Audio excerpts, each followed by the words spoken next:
그럼 이제 지금부터 2025년 신규 공익법인을 위한 세법 교실을 시작하도록 하겠습니다. 먼저 인사드리겠습니다. 저는 국세청 공익중소법인 지원팀에서 근무하고 있는 김보석이라고 합니다.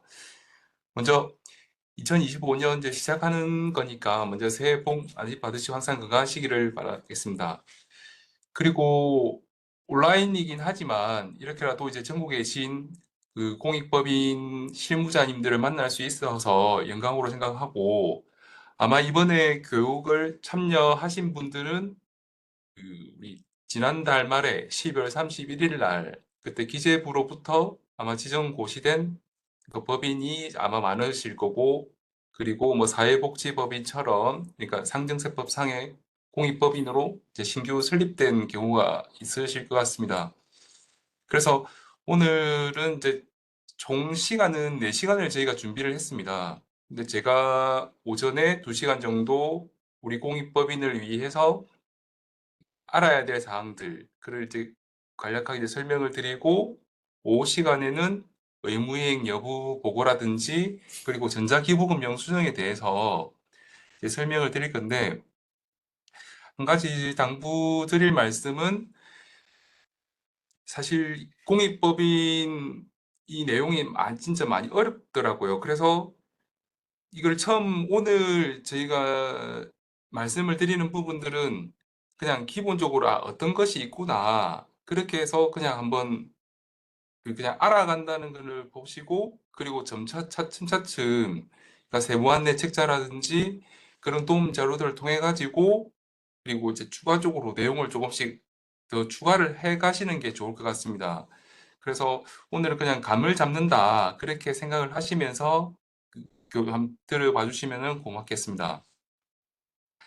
그리고 앞으로 이제 업무 처리를 하시면서 아마 궁금하신 부분들이 이제 많으실 텐데 저희가 뭐 가까운 데가 세무서에도 그리고 세무서나 그리고 국세청에 그러니까 지방국세청에 공익법인을 위한 전담팀이 따로 있습니다.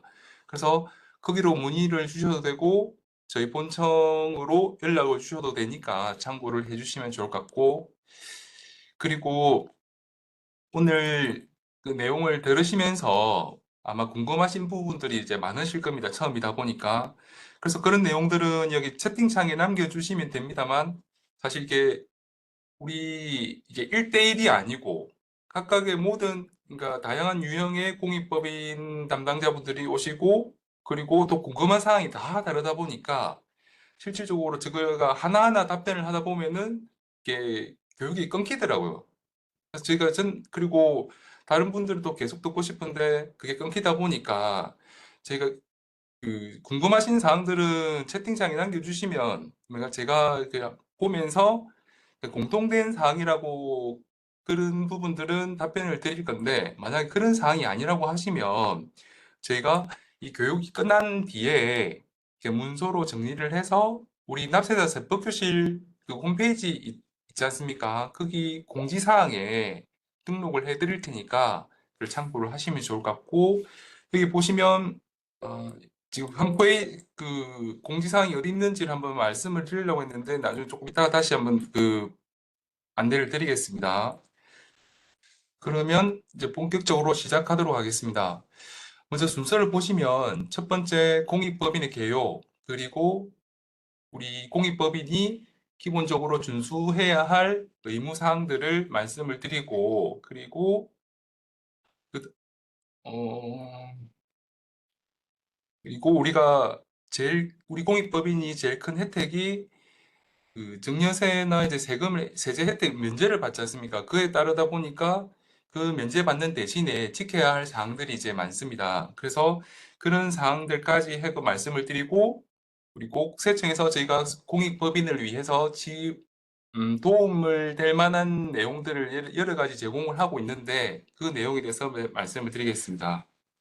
그리고 오후 시간에는 아까 말씀을 드렸듯이 오후 시간에는 그 기부금 단체의 우리 일반 기부금 단체의 의무 이행 여부 보고랑 전자 기부금 영수증 제도에 대해서 안내 드리도록 하겠습니다. 그럼 먼저 공익법인의 개요부터 한번 살펴보겠습니다. 그 전에 제일 먼저 기본이 우리가 책자를 세무안내 우리 국세청에서 만드는 이제 참고 자료로 해서 공익법인 세무안내 책자라도 있고 그리고 그 전에 기본이 우리 상증세 및 그러니까 상속세 및 증여세법인데 거기에 보면은 용어가 사실상 조금 많이 나옵니다. 근데 그 용어들을 일단은 먼저 알아야지 우리가 업무 처리를 하는데 도움이 되기 때문에 먼저 용어부터 가장 중요한 용어부터 설명을 드리도록 그렇게 하겠습니다.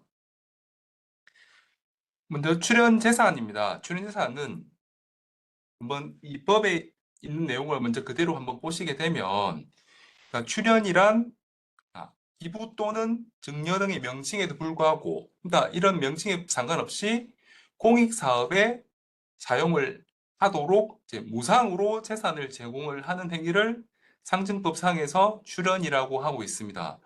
그리고 이러한 출연 행위에 따라 가지고 제공되는 재산을 이제 출연재산이라고 하고 그리고 재산을 출연하는 그러니까 기부를 하는 그 개인이나 법인을 출연자라고 합니다. 그래서 출연자 입장에서 그러니까 기부자 입장에서는 출연한 재산이 되는 거고 우리 공익법인 입장에서는 출연받은 그러니까 기부받은 재산이라고 할 수가 있습니다. 근데 여기서 잠깐 한 가지 더 말씀을 드리면은 앞에 민법에 있는 내용을 가지고 왔는데 민법에서 이제 출연이라고 정의를 한 내용이 그러니까 본인의 의사에 따라서 그러니까 본인이 자발적으로 그러니까 내 재산을 줄이면서 그 타인의 재산을 증가시키는 효과를 가져오는 행위라고 그렇게 정의가 되어 있습니다. 그래서 이 기본적으로 제일 중요한 게 이 출연 재산이 무엇인지를 그러니까 정확하게 그 잡아주셔야지 이후에 우리가 그 출연재산에 따른 각각의 이제 지켜야 할 사항들이 많이 따라오기 때문에 정확하게 규정을 해주시는 게 좋을 것 같습니다. 그리고 우리가 지금 제일 공익법인에서 보면은 우리 기부금을 받는 거 외에 그러니까 국가나 지자체로부터 이제 받는 보조금들이 있습니다. 이거는 사실상 그 어떤 법률에 의해 가지고 어떤 목적에 사용해달라 해서 보조금을 받기 때문에 이거는 방금 말씀드렸던 그 상증세법상에서 출연이라고 정의되어 있는 명칭에 이거는 안 맞거든요. 그렇다 보니까 이 보조금은 출연재산에 해당하지 않는다. 그렇게 규정이 되어 있습니다.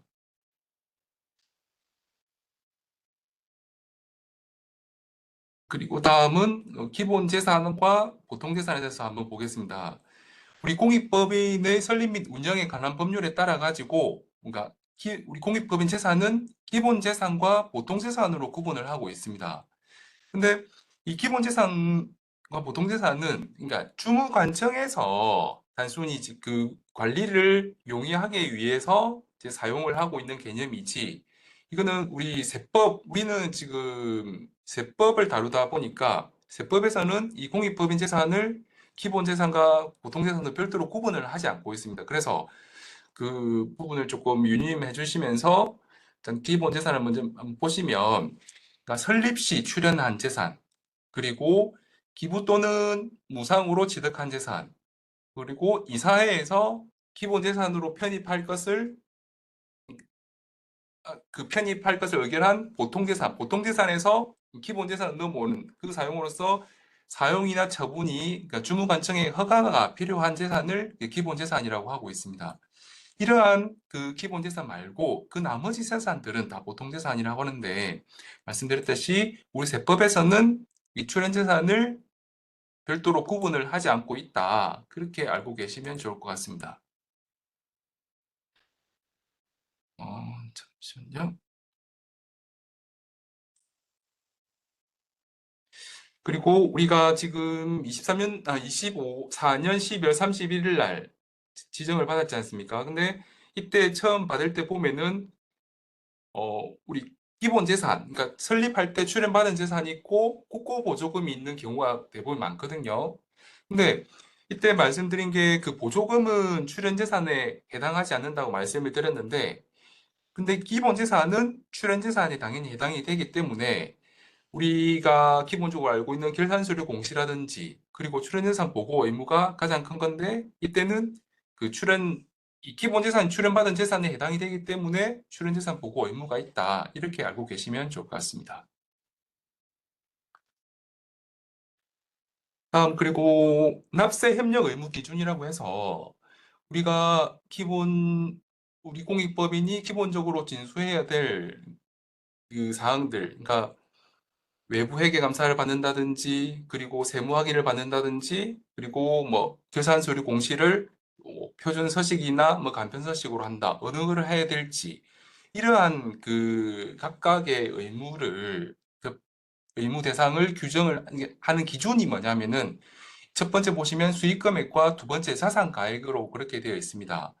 그래서 이 수익 금액과 자산 가액을 정확하게 구분을 하셔야 되지, 만약에 이거를 구분이 만약에 잘못되다 보면은 이 금액이 그 만약에 우리 계산서류 공시 같은 경우는 뭐 종량가 5억이 넘어야 되는데 그 금액을 정확하게 이제 구분을 못 하신다고 하시면, 그에 따라서 만약에 안 했다 해서 그 간편서식으로 했다고 하면은 이후에 그 가산세를 막 부과받을 수도 있고 하니까 정확하게 구분을 해주시는 게 좋을 것 같고, 그러면 그 자료를 한번 보시게 되면 수익 금액은 이 해당 과세 기간 또는 사업연도의 금액을 수익 금액이라 하는데, 이 금액은 다시 한번 더 보시면 그 공익사업과 관련된 소득세법에 따른 수익 금액 또는 법인세법에 따라 법인세 과세 대상이 되는 수익사업과 관련된 수익 금액을 이 수익 금액으로 규정이 되어 있습니다. 그리고 자산가액은 해당 과세기간 또는 사업연도 종료일 현재 그 재무상태표상의 총자산가액으로 되어 있는데, 여기서 조금 구분을 하실 게, 이 수익금액은 해당 과세기간의 금액이고, 그리고 자산가액은 누적된 그 한 해의 금액이 아니고 재무상태표상의 총자산가액인데 누적된 자산가액이다. 그래서 이 두 개의 차이점이 있다는 것을 좀 구분을 해주시면 좋을 것 같습니다.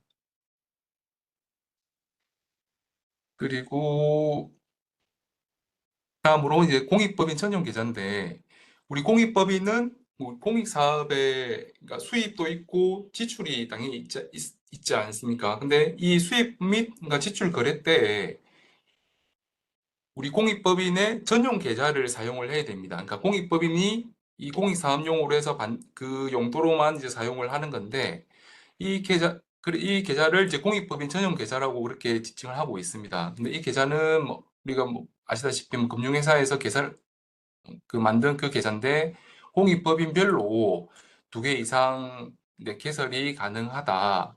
이렇게 알고 계시면 좋을 것 같고, 그리고 반드시 이거를 뭐 물어보시는 사항들이 꼭꼭 뭐 별도로 끄는 거래별로, 그러니까 지점이 있으면 또 지점별로, 그리고 각각 거래별로 나눠야 되냐 그렇게 여쭤보시는데, 이런 하나로서도 이제 가능한데, 나중에 저희가 그 공익법인에서 관리를 조금 용이하게 위해서는 조금 여러 개를 개설하셔 가지고 그거를 구분해서 하시는 게 좋을 것 같더라고요. 참고로 하시면 좋을 것 같습니다.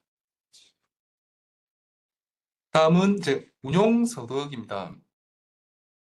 먼저 보시면 그 공익법인이 그러니까 출연받은 재산을 수익용 또는 수익사업용으로 사용해서 발생한 소득을 이제 운용소득이라고 하고 있는데, 우리가 그 이후에 좀 보시게 되겠지만은 나중에 그러니까 운용소득이 발생을 하면은 80% 이상을 직접 공익 목적 사업에 사용을 해야 된다고 그 규정을 하고 있거든요.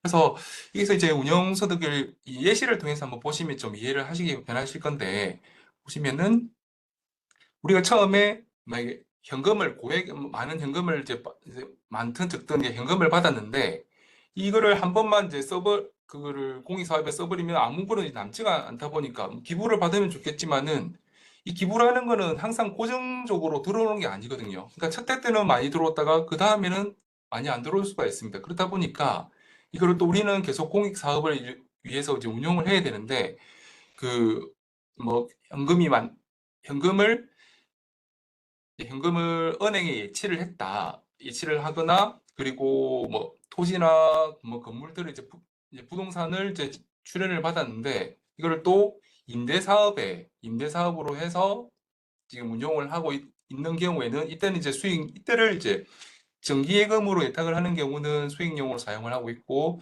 그리고 임대사업에 게시하는 수익사업용으로 사용을 하고 있다는데, 이때 예금에 예탁을 했으면은 그 은행에서 이제 이자가 나오지 않습니까? 이때 나오는 그 소득을, 그러니까 그 운용소득이라고 하고, 그리고 이 부동산으로 임대사업을 했을 때 이때 나오는 임대소득이 발생이 되니까 이때 나오는 소득을 그러니까 운용소득이라고 있습니다. 그리고 뭐 주식을 출연을 받았다 이러면 주식 갖고 있으니까 이제 배당 소득이 생기니까 이때 또 발생되는 배당 소득을 운용소득으로 이렇게 지금 운용소득에 해당이 됩니다. 그래서 추후에 이따 말씀드릴 게 이러한 운용소득들을 80% 이상 직접 공익 목적 사업에 사용을 해야 된다. 그렇게 알고 계시면 좋을 것 같고, 그리고 다음으로 고유 목적 사업 준비금입니다. 어, 이 고유 보시면 우리 비영 내국법인이 그러니까 고유 목적 사업 또는 일반 기부금을 지출하기 위해서 일정한 한도 내에서 송금, 비용으로 계상한 준비금이 돼 있는데, 먼저 쉽게 이해를 하실 수 있게끔 설명을 드리면, 앞에서 어, 임대 사업을 그러니까 출연받은 건물을 가지고 임대 사업을 했는데, 임대 사업을 하면서 이제 임대 소득이 발생을 하지 않습니까? 근데 이러한 임대 소득이 발생을 하거나 이자 소득이 발생을 하는 경우에 우리 비영리 법인이라 하더라도 그러니까 그 수익 사업에 대해서는 그 법인세 신고를 하고 그 법인세 신고를 하면서 또 발생되는 세금이 있습니다. 근데 우리가 이 공익법인이 만들어진 취지가 그러니까 공익사업, 그러니까 좋은 일에 사용하게끔 하는데, 그만큼 또 세금을 내버리게 되면은 그 세금만큼의 공익사업에 사용할 수 있는 재원이 줄어들다 보니까 그거를 좀 그것들 방지하기 위해서 어, 각각의 소득별로 해서, 예를 들어 보시면 이자소득이나 뭐 배당소득, 뭐 임대소득이나 이런 거 각각의 소득별로 해서 어, 그 일정한 비율을 정하고 있습니다. 일정률을 정해가지고 뭐 100% 이자 소득이나 배당 소득 같은 경우 100% 이렇게 해서, 그리고 나머지 기타 소득 그 기타 수익 사업에서 발생하는 50% 해가지고 그 각각의 발생된 소득에 이자 소득이 뭐 1억이 발생을 했다. 그러면 100%의 또 비용을, 그에 대한 상환하는 비용을 100%로 해서 정할 수가 있습니다. 그러면 수익 소득에서 100% 비용을 설정을 했기 때문에 나중에 소득은 제로가 되니까 그만큼 그 세금을 그러니까 절감을 할 수 있는 그렇게 효과가 발생을 하고 있습니다. 그런데 이게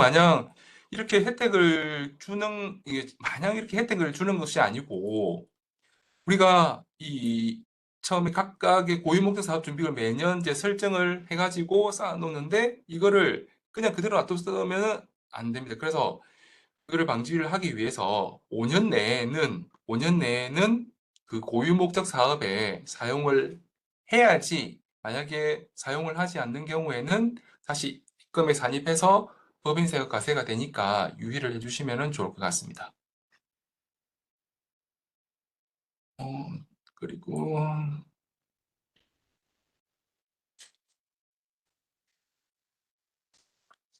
그 다음으로는 그러니까 공익법인의 개념에 대해서 한번 말씀을 드리겠습니다.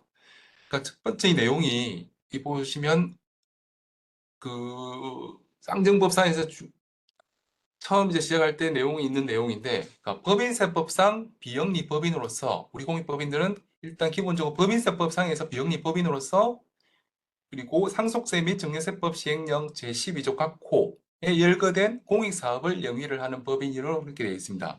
여기 보시면 잠깐 아래쪽에 표를 보시면 우리는 지금 12월 지난 4분기 때 일반 기부금 단체로 지정 신청을 해서 10월 31일 날 일반 기부금 단체로 이제 고시된 법인이 많지 않습니까? 그래서 이러한 그 법인들은 기본적으로 법인세법 상의 일반 기부금 단체에 해당이 됩니다.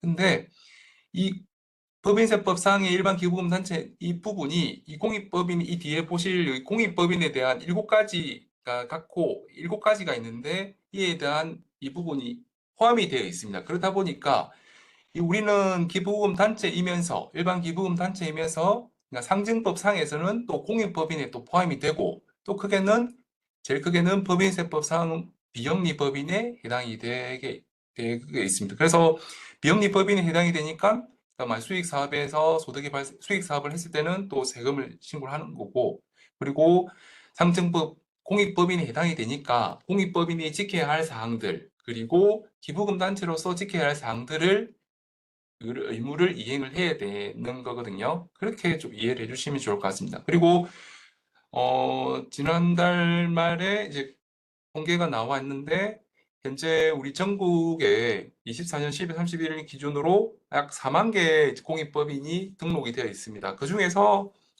한 종교가 2만 개가 되고 나머지가 외 뭐 의료나 사회복지법인, 학교 이러한 그 종교를 제외한 법인들이 한 2만여 개 정도 있습니다. 그리고 앞에서 제가 말씀드렸던 그 12조 각호에 그 열거된 공익사업을 하는 법인을 이제 공익법인이라고 했는데, 그때 보시면은, 어, 첫 번째 종교의 종교를 그러니까 종교 사업을 하는 거, 그리고 두 번째로 학교 유치원을 설립을 해서 경영하는 사업, 그리고 세 번째로 사회복지법인, 그리고 네 번째 의료법인이 운영하는 사업을 얘기를 하는 경우, 이때는, 어, 우리가 기재부 장관이 이제 지정했듯이 이런 절차 없어도 당연히 이제 공익법인이 되는 거고, 그리고 다섯 번째 보시면 법인세법 제24조 제2항 1호에 옛날에는 이제 법정 기부금 단체였습니다. 이러한 그 산학협력단, 뭐 국립대학병원, 지방의료원 등이 이제 해당이 되는데, 이러한 부분도 공익법에 해당이 되고, 그리고 우리는 지금 아까 말씀드렸던 법인세법 시행령에 따라서 그러니까 지정 추천해서 고시된 법인인데, 이때는 우리가 여섯 번째 이 법인세법에 따른 공익법인에 해당이 되거든요. 그리고 개인들 같은 경우는 또 소득세법에 따른 공익단체가 별도로 있습니다. 그리고 마지막으로 이제 지정 추천 절차도 없이 그냥 단순히 기재부가 고시하는 이 공익 목적 기부금이 별도로 또 규정이 되어 있습니다. 그래서 어, 우리가 지금 말씀드렸듯이 여섯 번째 이 기재부 장관이 지정 고시한 법인세법에 따른 공익법인인데, 추후에 우리가 지정 기간이 만료되기 전에 나중에 또 한 번 더 안내를 해드리고 있습니다. 그러니까 만료가 되니까 재지정을 신청을 하십시오 해서 안내를 드리고 있는데, 추후에 그런 절차들도 잊지 않고 꼭 챙겨주시면 좋을 것 같아요. 그리고 이런 그 부분들은 오후 시간에 기부금단체 의무이행 여부 보고 때 다시 한번 설명을 드릴 예정입니다.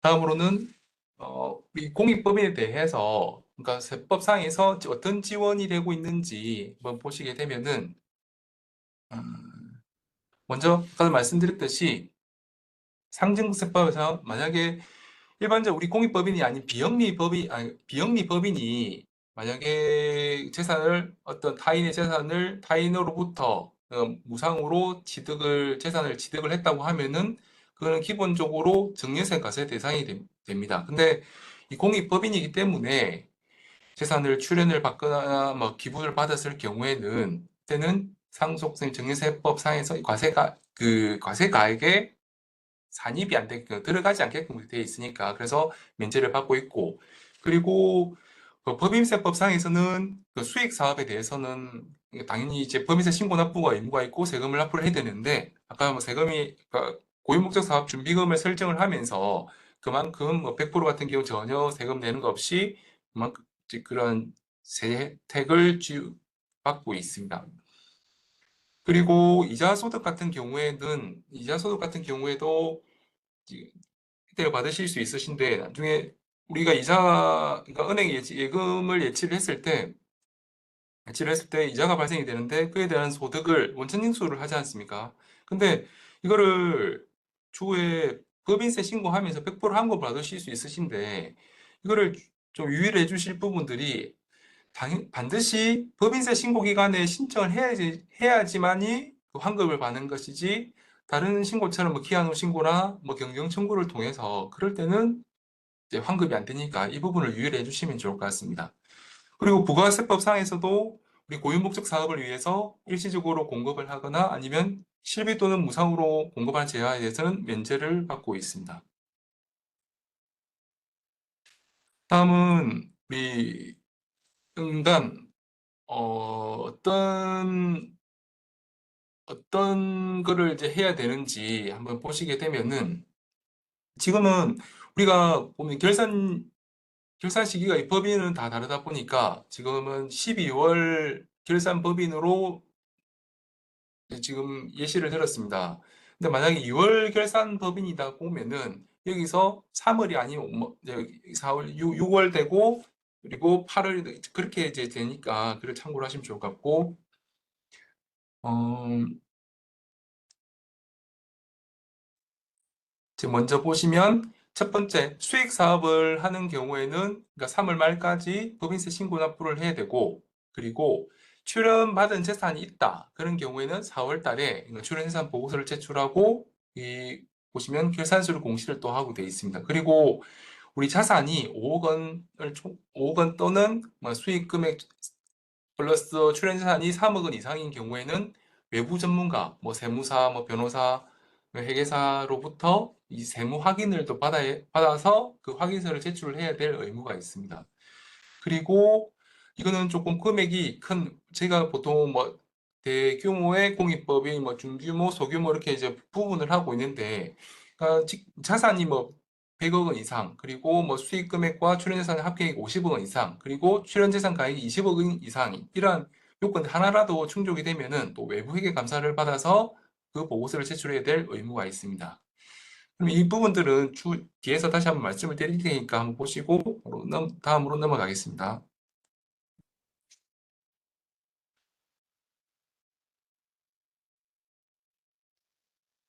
지금 이제 계속적으로 똑같은 내용들이 좀 반복은 되고 있는데 한 번씩 보시면, 어, 우리가 출연자, 그러니까 기부자로부터 그러니까 재산을 이제 출연을 받아 가지고 이때는 받으면서 뭐 그때는 뭐 상속금 또는 뭐 증여세를 이제 별 납부는 하는 거 없고요. 그만큼 세제 혜택을 받고, 그리고 우리 받은 출연재산을 받은 공익법인들은 이 출연재산을 가지고 공익사업에 사용을 해야 되는데, 그때 뭐 출연재산을 사용하거나 아니면 출연재산을 매각해서 그 또 매각 대금을 사용을 하거나, 그리고 아까 전에 뭐 수익 사업인 그 임대소득에서 발생된 뭐 임대소득이 있는 경우, 그리고 인자소득이 있는 경우에 그런 소득을 아까 운용소득이라고 말씀을 드렸지 않습니까? 그 소득들을 또 수혜자, 그러니까 불특정 다수를 위해서 우리 공익 목적 좋은 일에 사용을 해야 된다. 그러면서 지금 정해져 있는 그 의무들이, 그러니까 출연재산 보고, 공시, 외부 전문 세무 확인 보고, 회계감사 의무, 주식 관련 신고, 조정계좌 개설 신고, 그리고 이제 지켜야 이러한 사항들은 협력 의무고, 그리고 지켜야 할 사항으로는 그러니까 출연재산을 3년 내에 사용을 해야 되고, 매각대금을 1년, 2년, 3년 해서 30%, 60%, 90%까지 사용을 해야 되고, 운용소득을 80%도 사용을 해야 된다. 그리고 가장 조금 저희가 실질적으로 이게 제대로 지켜져 있는지 검증을 하고 있는데, 보면은 나중에 검증을 했을 때 이런 사항들이 지켜지지 않다라고 하면은, 만약 이 납세 협력 의무도 안 된다고 하는 가산세나 정유세가 이제 그게 부과가 되고 있습니다. 근데 많이 되고 있는 거 보면은 우리 출연자나 뭐 특수관계인들을 이사라든지 그러니까 임직원으로 고용을 하는 경우가 많더라고요. 그래서 이런 부분들은 조금 유의를 해주시면 좋을 것 같고, 그렇게 많지는 않지만 다른 이제 계열 기업의 특정 기업을 뭐 광고를 한다든지 홍보를 한다든지 이런 부분들도 지금 검증가 되어 있습니다. 이런 부분들은 다시 뒤에서 하나씩 하나씩 살펴보면서 구체적으로 말씀을 드리도록 하겠습니다.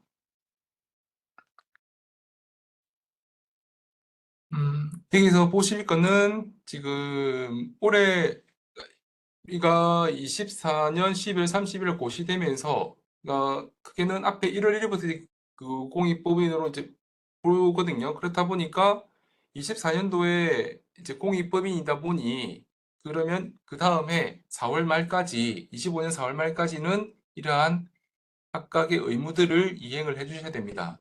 근데 이 의무들은 크게 이제 상속세 및 증여세법이랑 법인세법상에서 이제 그 별도로 규정을 하고 있는데 방금 말씀드렸던 뭐 공익법인의 전용 계좌를 개설해서 사용을 하고 그리고 출연산 보고를 하고 그런 공시 그리고 세무 확인 받고 아니면 또 회계 감사를 받든지 주식을 보유하고 있을 경우에는 주식 보유 관련 의무 이행 신고를 해야 되고 그리고 그 장부를 작성해서 10년간 비치를 해야 될 의무가 있습니다. 그리고 뭐 법인세법에 따라서 지켜야 할 사항으로는 기부금, 모금 및 활용 실적을 공개를 해야 되고 그리고 의무이행 점검 결과 보고서도 4월 달에 제출을 해야 됩니다. 그리고 그 기부금 영수증 발급 내역들을 작성해서 보관을 하고 별도로 제출을 해야 되니까 조금 챙겨 봐주시면 좋을 것 같습니다. 그러면은 각각 이 앞에서 말씀드렸던 거를 하나씩 하나씩 다시 한번 더 말씀을 드릴게요. 먼저 우리 공익법인 그 전용 계좌를 개설하고 사용을 해야 될 의무인데 우리 공익법인이 아까 용어에 대해서 용어 설명을 드린 말씀을 드렸는데 우리 공익법인이 공익사업의 수입 및 지출 거래에 대해서 그 각각의 거래들 한 5가지 정도가 있는데 그 거래들에 대해서 전용 계좌를 반드시 사용하도록 의무화를 하고 있습니다. 그런데 그리고 만약에 이를 신고를 안 하거나 만약에 신고를 해놓고 다른 계좌를 사용을 했다. 그럴 경우에는 가산세가 부과가 되니까 이런 부분 유의를 해주시면 되고 우리 전용 계좌는 공익법인에 해당하게 된 날로부터 3개월 이내에 관할 세무서에 신고를 하고 그리고 만약에 변경할 사유가 생겼다, 추가를 해야 된다 하면은 1개월 이내에 신고를 해 주셔야 됩니다. 근데 지금 공익법인에 해당하게 된 날, 그러니까 24년 12월 31일에 만약 고시가 되면 1월 1일 해서 소급해서 이제 볼 수가 있는데 만약 1월 1일부터 본다고 하면은 3개월이면 지났지 않습니까? 그렇다 보니까 여기 아래쪽에 우리 같은 경우는 기재부 장관이 분기마다 지정 고시하는 공익법인들에 대해서는 그 기재부 고시일로부터 3개월 이내에 전용 계좌를 신고를 하시면 됩니다. 그렇다 보니 우리가 12월 31일 날 지정 고시 받았다고 하면은 3월 말까지 전용 계좌를 이제 신고를 해주시면 될 것 같고요. 그리고 신고를 안 했을 때는 각각의 이러한 가산세가 있고 또 사용을 안 했을 때는 또 사용하지 않는 금액에 0.5% 가산세가 있으니까 유의를 해주시면 좋을 것 같습니다. 그리고 아까 그러면 이 전용 계좌를 어떤 그러니까 어떨 때 사용을 해야 되는지 그냥 기본적으로 제가 생각했을 때는 각각의 이렇게 5가지로 구분은 되어 있지만 크게는 공익 목적 사업과 관련됐을 때는 반드시 사용을 해야 된다. 그렇게 알고 계시는 게 좋을 것 같고, 그리고 방금 그 신고를 해야 된다고 이제 말씀을 드렸는데, 이 계좌를 신고를 해야 되나, 아니면 이 계좌는 안 해도 되나, 이게 구분이 어려울 수도 있습니다. 그래서 저는 가급적 이거를 뭐 신고를 한다고 해서, 당초에 이게 전용 계좌 개설을 하고 신고를 하는 의무가 생기게 된 지지는 사실상 그 과세관청에서 이거를 관리를 하기 위해서 그렇게 생긴 게 뭐 가장 최초의 취지인데 그 계좌를 신고를 한다고 해서 저희가 임의로 그 계좌를 열어보고 그 계좌를 그 거래 내역을 조회를 해서 그렇게는 할 수는 없거든요. 그래서 저는 만약에 뭐 지인이 만약 그 공익법인을 운영을 한다 해서 공익 전용 계좌를 어떤 거를 신고를 해야 되냐 묻는다고 하면은 저는 그냥 가급적 그냥 모든 계좌를 그러니까 우리가 공익법인에서 관련된 계좌가 있다고 하면은 가급적 다 신고를 하시라고 그게 저는 그렇게 할 것 같거든요. 그래서 굳이 신고를 뭐 했다고 해서 이게 뭐 볼 수 있다 그런 거는 없으니까 그런 건 안심하셔도 좋을 것 같습니다. 그래서 각각의 의무를 보시면 기본적으로 제일 많은 게 아마 두 번째 뭐 기부금이나 뭐 출연금 또는 회비를 받는 경우에 이때도 그 전용 계좌를 사용을 해야 되고, 그리고 우리가 공익법인을 운영을 하는데 직원분들 고용하고 또 사무실도 임차를 해야 되지 않습니까? 그럴 때도 그, 그 출연금, 기부금을 받은 거에서 이게 인건비가 나가고 임차료도 나가다 보니까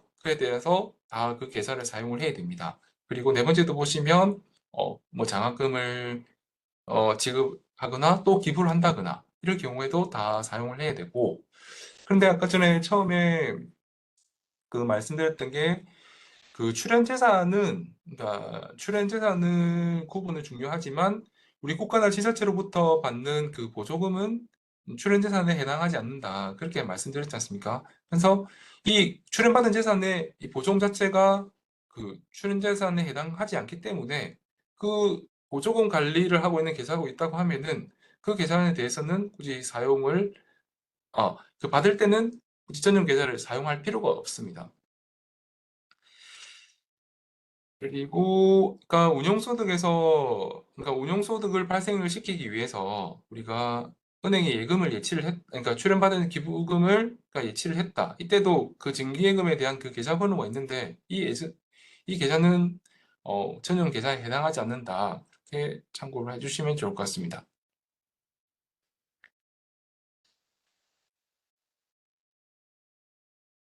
그리고 다음으로는 이게 출연재산 보고서 제출 의무입니다. 이게 제가 생각했을 때는 가장 기본적으로 제일 큰 의무가 제일 기본적으로 하는 게 출연재산 보고랑 결산서를 공시라고 지금 말씀을 드리는데, 이 출연재산 보고는 결산서와 공시와 다르게 보고 대상이 별도로 이제 정해져 있거든요. 보시게 되면은 출연재산이 있는 공익법인이라고 되어 있습니다. 근데 여기서라도 그 우리가 종교 단체 같은 경우는 그러니까 불특정 다수로부터 이제 헌금이라든지 뭐 그런 게 받는데, 이때는 종교단체는 이제 제출 의무가 없는데, 다만 종교단체를 하더라도 만약 부동산이나 주식을 기부를 받았다, 이때는 출연재산 보고가 있으니까 유의를 해주시면 되고, 그리고 사무는 종료일부터 4개월 이내에 이 출연해서 보고서를 제출해야 되는데, 이때는 세무서에 뭐 서면으로 제출을 하셔도 되고 홈택스로도 제출을 하실 수 있습니다.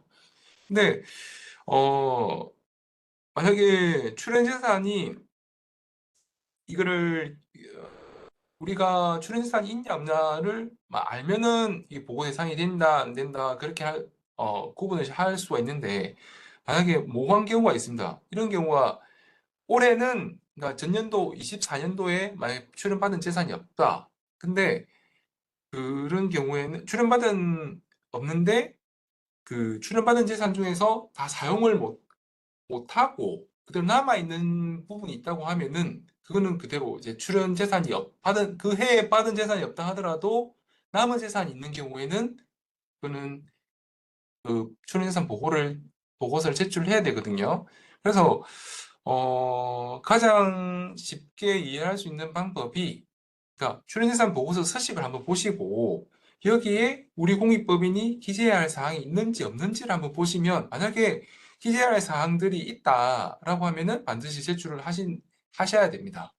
그래서 방금 예로 들었던 그 내용이 그 출연재산 당해 연도는 출연받은 재산이 없는데 그 우리가 뭐 매각대금 같은 경우는 31년 내에 30%, 20년 내에 60%, 3년 90%를 사용을 해야 된다고 해서 그게 계속 유지가 되고 있거든요. 그래서 보니까 당연 받아 없어도 그 신고를 할 게 있으면은 서식 작성을 하셔가지고 제출을 하는 게 맞습니다. 그리고 그렇게 서식에 작성할 게 있냐 없는지를 판단을 하시는 게 가장 쉬우신 것 같더라고요.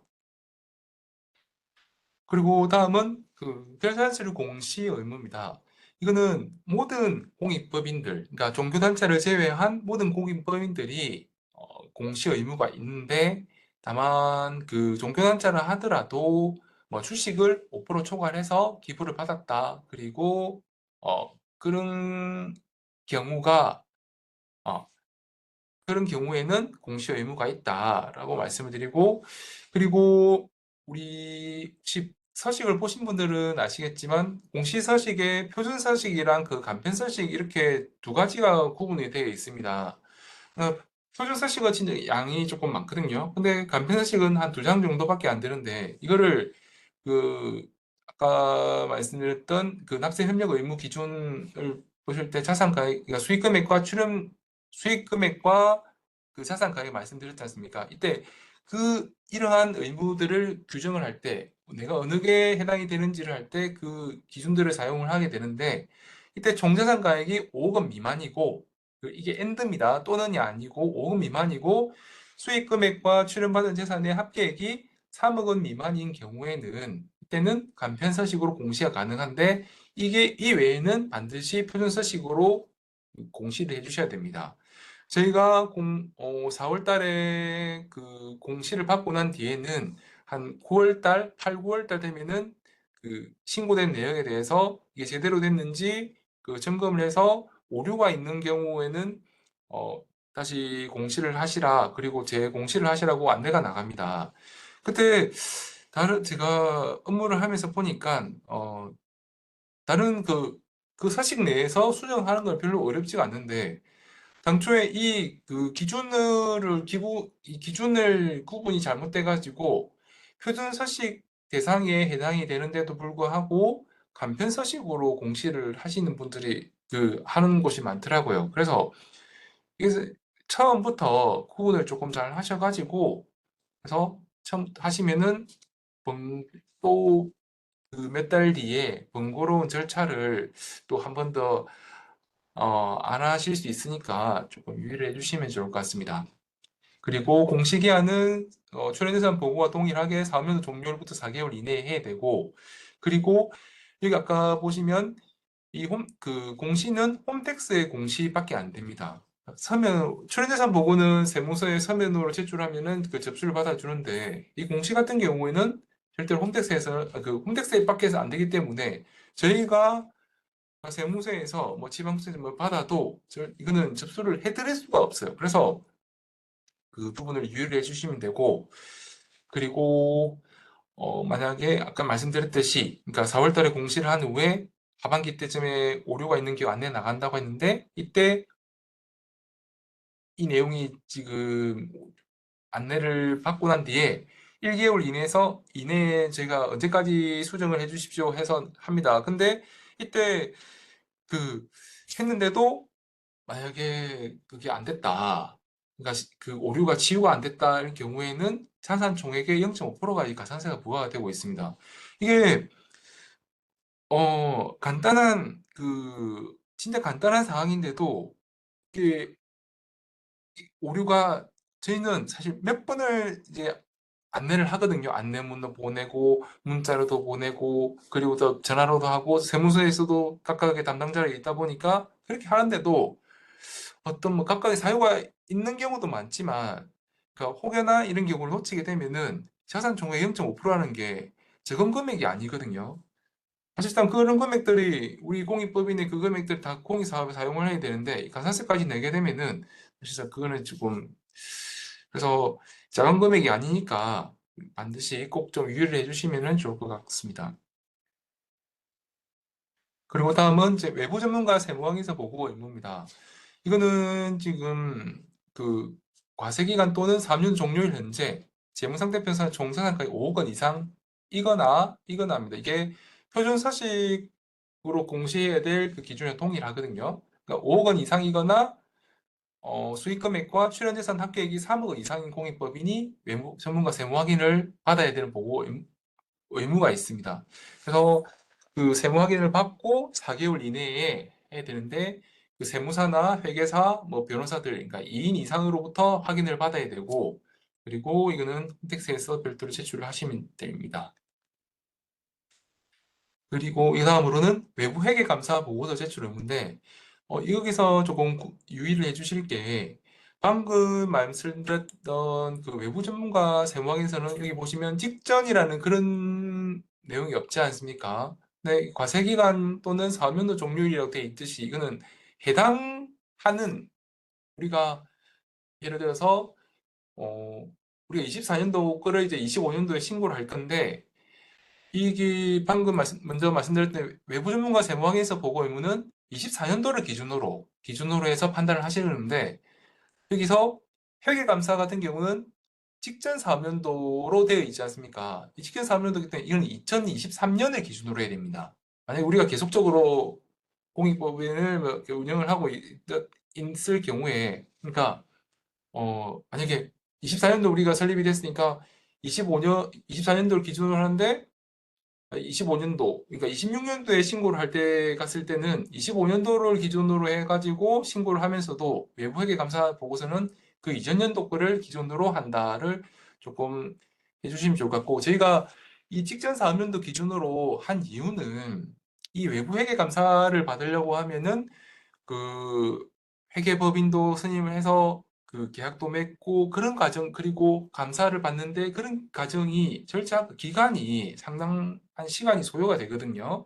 그렇다 보니까 당해 연도, 그러니까 2월 31일 날 끝내고 다음 4월 말, 그 다음에 4월 말까지 신고를 해야 되는데 그 기간 동안, 4개월의 기간 동안 이 회계 감사를 받을 수가 없습니다. 그렇다 보니까 이거 그 외부 전문가 세무 확인 같은 경우는 간단해서 뭐 당해 연도를 기준으로 할 수 있지만 회계감사 보고서는 그 기간이 상당 시간 소요가 되다 보니까 직전을 기준으로 한다는 점 유의를 해주시면 좋을 것 같고, 나머지는 참고를 해주시면 좋을 것 같습니다. 그리고 한 가지 말씀드린 유의사항으로 되어 있지만 외부 회계감사랑 그 앞에 말씀드렸던 외부 전문가 세무 확인은 별도니까 각각의 기준에 해당이 되면은 이행을 하셔야 된다. 이렇게 알고 계시면 좋을 것 같습니다. 그리고 이제 다음은 주식 보유 관련 의무 이행 신고입니다.